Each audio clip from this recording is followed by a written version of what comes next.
Di manakah Tuhan ketika aku menderita? Pertanyaan ini mungkin pernah muncul di hati kita saat mengalami kehilangan orang yang kita sayangi, atau ketika kita mengalami musibah, kecelakaan, kebangkrutan, ditipu orang, dikhianati orang, atau menderita sakit yang tidak kunjung sembuh. Pertanyaan itu seringkali menjadi kegalauan dalam hati kita. Ketika mengalami penderitaan yang berkepanjangan, tidak jarang orang-orang yang merasa dirinya baik, rajin beribadah, rajin pelayanan, tidak aneh-aneh hidupnya, seringkali mulai ada kekecewaan ikut Tuhan, mulai mempersalahkan Tuhan, menganggap Tuhan sebagai pribadi yang curang.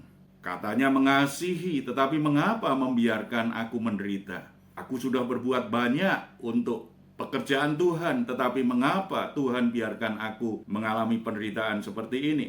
Orang yang menderita, yang kecewa dengan Tuhan, bisa saja akhirnya dia menjadi marah dan mengancam, atau bahkan benar-benar meninggalkan Tuhan. Tidak hanya meninggalkan gereja dan pelayanan. Saya pernah bertemu dengan seorang ibu yang sangat rajin sekali pelayanan. Ibu ini seorang pendoa syafaat. Dia tidak hanya rajin berdoa di gereja, tetapi dia rajin sekali mengunjungi orang-orang yang sakit. Tidak hanya jemaat di gerejanya, tetapi setiap dia dengar ada teman atau sahabat yang sakit, dia pasti menyempatkan datang ke rumah sakit untuk besuk dan berdoa.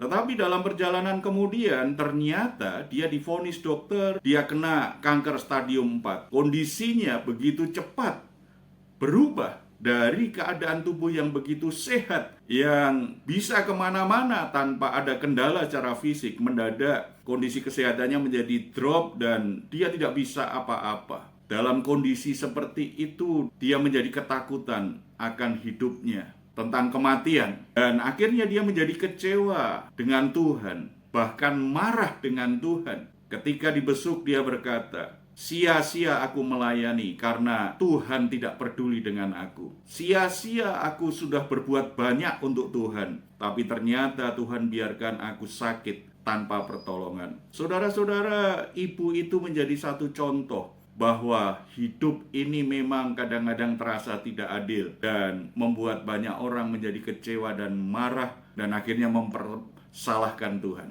Sekarang pertanyaannya adalah, mengapa penderitaan itu dialami oleh manusia, termasuk oleh orang-orang yang setia kepada Tuhan, dialami oleh orang-orang yang berdedikasi dalam pekerjaan Tuhan, oleh hamba-hamba Tuhan? Mengapa mereka mengalaminya? Alasan pertama, penderitaan itu dialami oleh manusia adalah, penderitaan adalah buah pilihan dalam kehendak bebasnya. Allah menciptakan manusia menurut gambar Allah. Salah satu sifat Allah adalah memiliki kehendak bebas. Maka manusia diciptakan dengan memiliki kehendak bebas pula, yang ditandai lewat keberadaannya di Taman Eden. Dan Tuhan berkata, semua boleh kamu makan. Itu sisi kebebasannya. Tetapi Tuhan memberi catatan, kamu tidak boleh makan buah pengetahuan yang baik dan jahat. Saudara-saudara, Tuhan mengizinkan manusia untuk makan semua buah dari pohon yang ada di Taman Eden. Hanya buah dari pohon pengetahuan yang baik dan jahat saja yang dilarang Tuhan. Jadi mereka diberi kebebasan, tetapi sekaligus Tuhan memberi garis batas. Garis batasnya adalah rasa hormat. Garis batasnya adalah kesadaran rohani bahwa manusia itu ciptaan dan ada penciptanya. Namun sayangnya manusia dalam kehendak bebasnya kemudian memilih untuk mengikuti bujuk rayu dan tipu daya iblis dan memakan buah terlarang tersebut. Secara lengkap kita bisa baca di Kejadian pasal 3. Saudara bisa baca di sana. Kemudian setelah mereka memilih untuk melanggar garis batas yang ditetapkan Tuhan, mereka akhirnya jatuh dalam dosa. Setelah itu rentetan kutuk dosa terjadi atas seluruh alam semesta, termasuk dalam kehidupan mereka secara pribadi maupun dalam rumah tangganya. Relasi antara ciptaan menjadi kacau balau, termasuk relasi satu orang dengan yang lain. Adam dan Hawa kakak adik, Kain dan Habil, mengalami kekacauan dalam relasi sejak mereka jatuh dalam dosa. Penderitaan menjadi bagian dalam perjalanan hidup manusia setelah itu dan berpuncak pada kematian fisik dan kematian kekal di neraka, kebinasaan kekal di neraka, terpisah dari Allah selama-lamanya. Manusia akhirnya masuk ke dalam penderitaan secara total, derita rohani yaitu keterpisahan manusia dengan Allah dan hidup yang diperbudak dosa, derita jasmani berupa sakit penyakit, kelemahan tubuh, kesulitan ekonomi, kemiskinan dan sebagainya, maupun derita jiwani dialami manusia. Ada ketakutan, ada kesepian, ada stres, depresi, maupun berbagai sakit mental atau emosional lainnya. Jadi penyebab pertama orang menderita adalah karena pilihan salah yang dia buat dalam kehendak bebasnya. Yang kedua, Tuhan tidak memberikan privilege bagi manusia untuk tidak mengalami penderitaan. Tidak ada satu orang pun yang diberi hak khusus untuk tidak menderita. Karena apa? Karena memang kita tinggal di dunia yang berdosa dan kita memiliki darah daging dari orang tua yang berdosa. Di Matius pasal 5 ayat 45 ditulis seperti ini. Karena dengan demikianlah kamu menjadi anak-anak Bapamu yang di surga, yang menerbitkan matahari bagi orang jahat dan orang yang baik, dan menurunkan hujan bagi orang yang benar dan orang yang jahat. Jadi ada hal-hal yang memang harus dan bisa terjadi kepada siapa saja, termasuk penderitaan. Tidak hanya untuk orang jahat, orang baik pun juga bisa mengalaminya.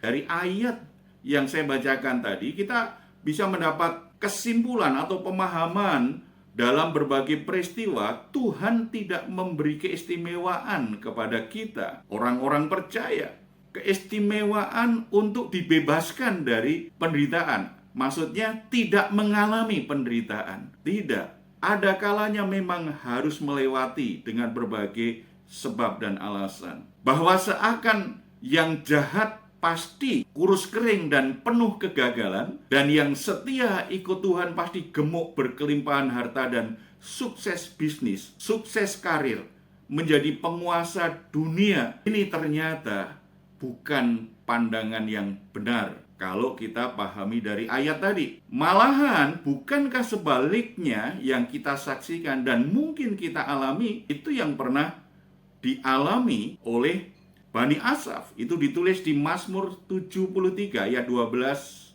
sampai 14. Sesungguhnya itulah orang-orang fasik, mereka menambah harta benda dan senang selamanya. Sia-sia sama sekali aku mempertahankan hati yang bersih dan membasuh tanganku, tanda tak bersalah.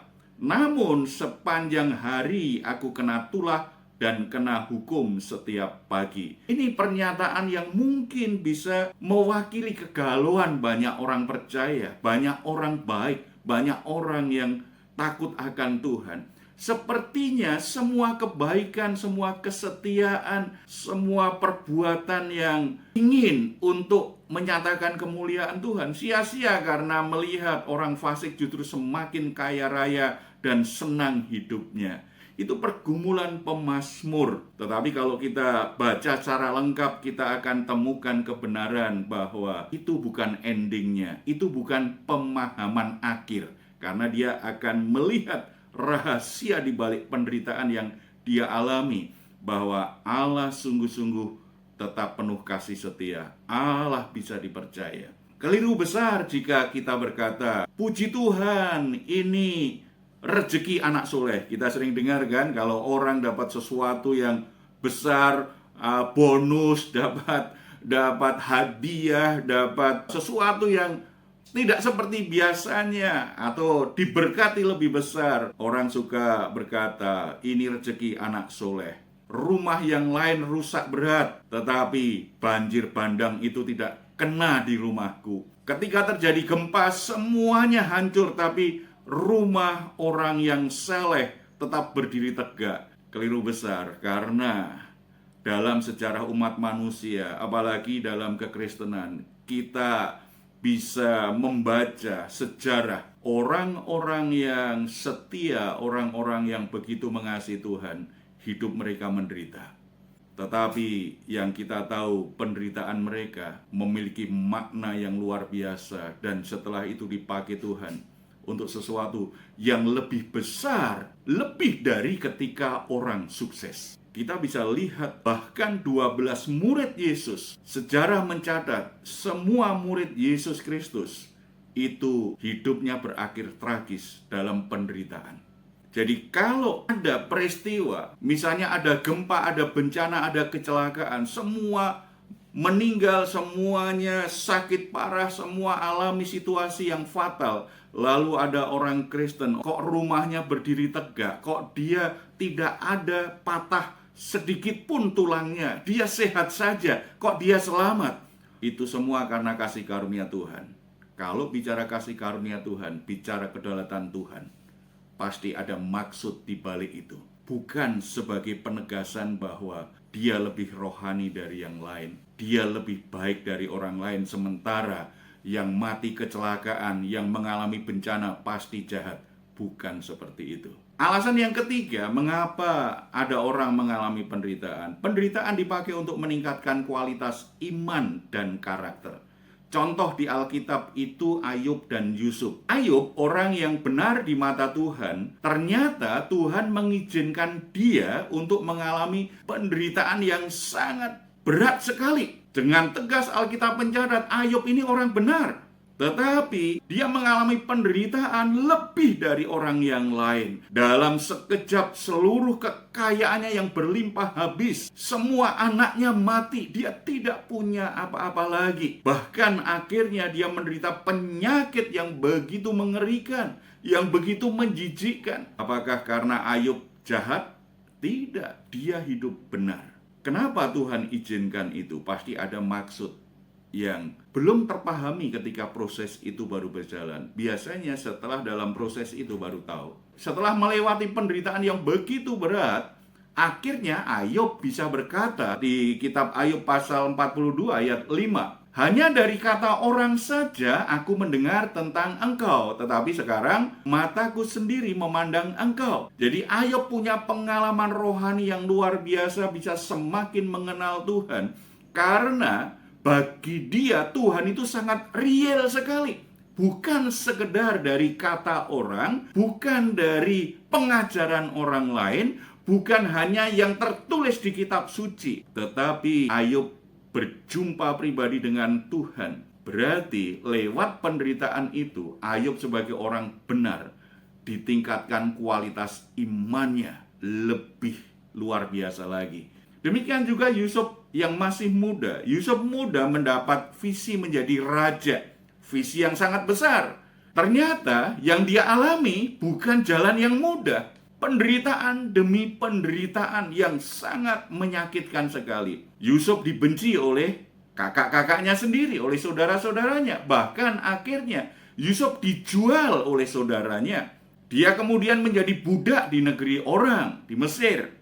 Di Mesir sebagai budak, dia difitnah oleh istri bosnya. Kemudian masuk penjara. Di penjara dia menolong teman di dalam penjara. Tapi ternyata dilupakan oleh sahabat yang dia tolong itu.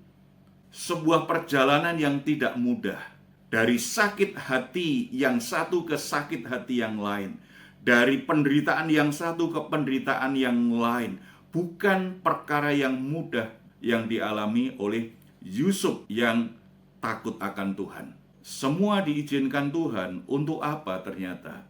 Meningkatkan dan mengembangkan kualitas karakter dan kapasitas Yusuf. Sebab setelah dalam penjara, ternyata itu perjalanan yang sudah dekat untuk mengalami terwujudnya visi Allah menjadi seorang raja, seorang penguasa. Dan benar-benar itu terjadi di negeri asing, di kerajaan yang tidak mungkin dia bisa menjadi raja. Itu sepenuhnya menegaskan bahwa kasih karunia Tuhan berlaku atas Yusuf.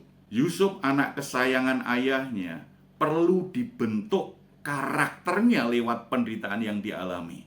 Karena kita tahu anak-anak yang dimanjakan, anak-anak kesayangan, cenderung karakternya lemah, karakternya tidak kuat, mudah tergoda, mudah terombang-ambing. Tuhan membentuk karakter Yusuf sedemikian rupa agar dia siap untuk mengalami terwujudnya visi Allah dalam hidupnya menjadi seorang raja. Setelah siap, Tuhan membawanya naik untuk mewujudkan visi masa mudanya tersebut.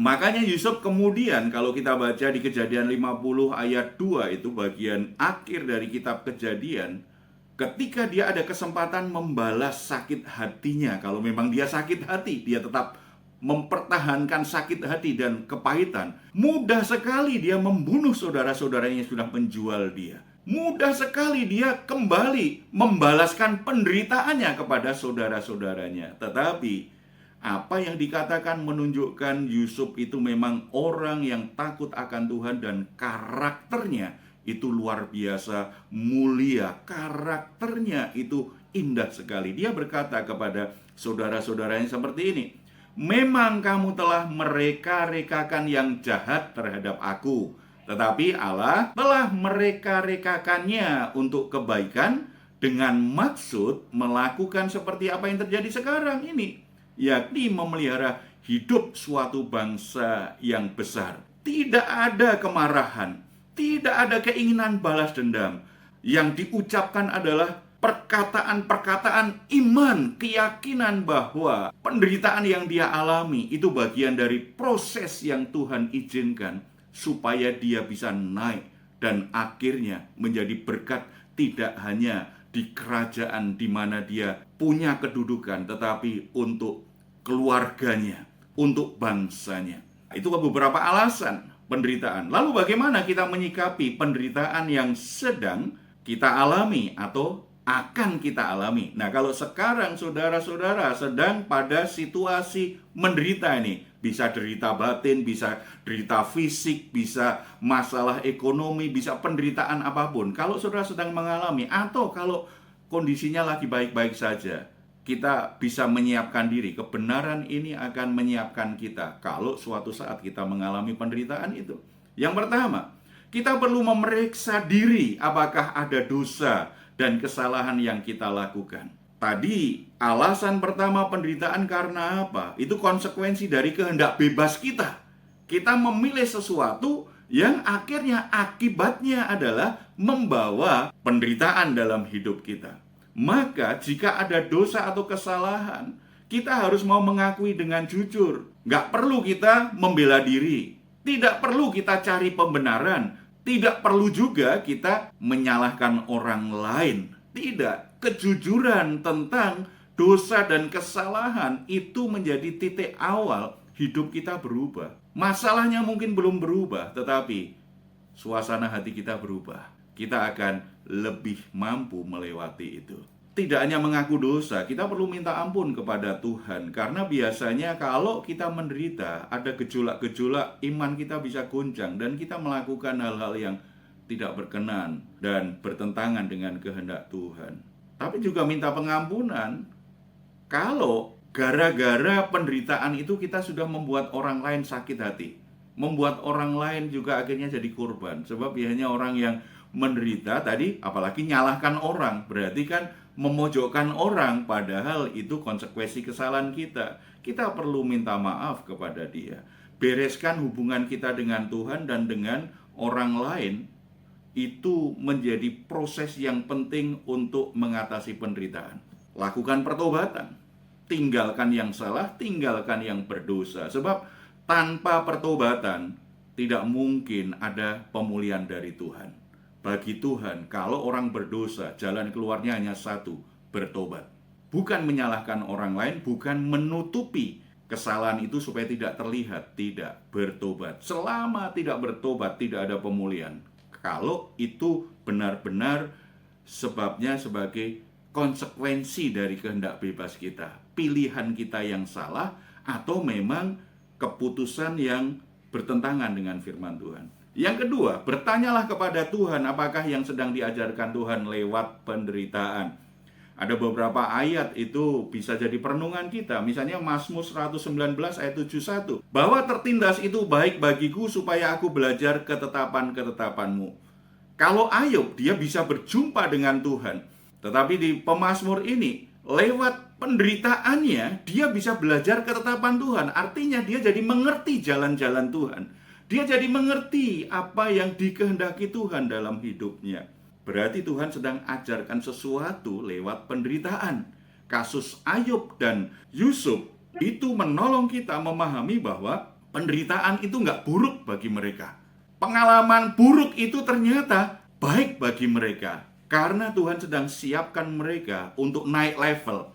Tuhan sedang siapkan mereka untuk dapat promosi ilahi. Untuk bisa dipercaya Tuhan lebih baik. 2 Korintus 1 ayat 3-4. Terpujilah Allah Bapa Tuhan kita Yesus Kristus, Bapa yang penuh belas kasihan dan Allah sumber segala penghiburan, yang menghibur kami dalam segala penderitaan kami, sehingga kami sanggup menghibur mereka yang berada dalam bermacam-macam penderitaan dengan penghiburan yang kami terima sendiri dari Allah. Ini menarik nih, Rasul Paulus itu kalau kita baca perikop lebih lengkap ya, di perikop yang saya baca tadi, Paulus itu alami penderitaan luar biasa, bahkan dia berkata, sepertinya aku sudah divonis mati. Berarti itu sebuah penderitaan yang menakutkan sekali. Tetapi dia bisa berkata, terpujilah nama Tuhan. Lewat penderitaan ini aku bisa mengenal bahwa Allah itu Bapa segala penghiburan. Lewat penghiburan yang aku dapatkan dari Allah, aku akhirnya bisa menghibur kalian semua. Berarti itu sebuah pelatihan agar kita punya kemampuan untuk jadi berkat lebih besar. Kapasitas yang Tuhan tingkatkan supaya kita bisa dipakai Tuhan. Tidak hanya supaya kita semakin mengenal Tuhan dan bagaimana Tuhan bekerja, tetapi pengalaman itu akhirnya bisa dipakai Tuhan untuk menjamah kehidupan banyak orang. Ketika ada bencana atau krisis global yang semua orang mengalami, misalnya COVID beberapa tahun yang lalu, atau ketika sudah hidup benar tetapi ternyata mengalami penderitaan seperti Ayub dan Yusuf, bertanyalah kepada Tuhan, apa yang sedang Tuhan ajarkan kepadaku? Peningkatan kualitas iman atau karakter, atau Tuhan sedang melatih kita supaya siap mengalami janji Tuhan yang lebih besar, atau kita disiapkan Tuhan untuk tanggung jawab yang membutuhkan kekuatan iman, kekuatan karakter, dan kesanggupan lebih besar. Kesanggupan untuk bisa mengelola berkat dan kepercayaan Tuhan lebih besar. Atau karena kita memang harus bertobat dari keputusan dan pilihan serta perilaku kita yang berdosa. Yang ketiga, berserahlah pada proses Tuhan bekerja dalam hidup kita lewat penderitaan yang kita alami. Roma 8 ayat 28. Kita tahu sekarang bahwa Allah turut bekerja dalam segala sesuatu untuk mendatangkan kebaikan bagi mereka yang mengasihi Dia, yaitu bagi mereka yang terpanggil sesuai dengan rencana Allah. Jadi Allah bisa memakai penderitaan kita untuk mendatangkan kebaikan bagi hidup kita. Oleh sebab itu, apapun situasi yang sedang saudara alami saat ini, keadaan dan masalah berat apapun yang saudara alami, jangan menyerah. Percayalah bahwa ini bagian dari proses. Ikuti saja, berserah mengikuti proses Tuhan. Kalau memang saudara tidak berdosa, tidak lakukan kesalahan, saudara minta kekuatan Tuhan untuk bisa melewati proses ini sampai selesai. Tetapi kalau itu ternyata karena kesalahan, karena dosa, satu-satunya cara bertobat dulu. Baru setelah itu minta hikmat kekuatan Tuhan untuk memperbaiki berbagai dampak penderitaan yang terjadi akibat kesalahan kita. Tetapi kalau ternyata kita sudah evaluasi, sudah periksa, semuanya baik kok, semuanya benar, aku masih ada di jalan Tuhan kok, berarti saudara butuh kekuatan Tuhan untuk bisa melewati proses itu sampai prosesnya selesai. Kalau Tuhan sudah lihat kita siap untuk proses selanjutnya, untuk promosi, untuk tanggung jawab, untuk kepercayaan lebih besar, Tuhan lihat itu selesai, maka kita akan mengalami seperti Ayub atau Yusuf. Sepertinya Tuhan begitu cepat untuk membuka jalan keluar dan semuanya selesai. Benar-benar membuat hidup kita ditingkatkan dan dikembangkan oleh Tuhan. Jadi saudara, apapun masalahmu, selalu ada jawabannya. Biarlah ini menjadi inspirasi kita semua, karena dalam Tuhan tidak pernah ada jalan buntu, selalu ada jalan keluar, selalu ada solusi. Amin. Haleluya.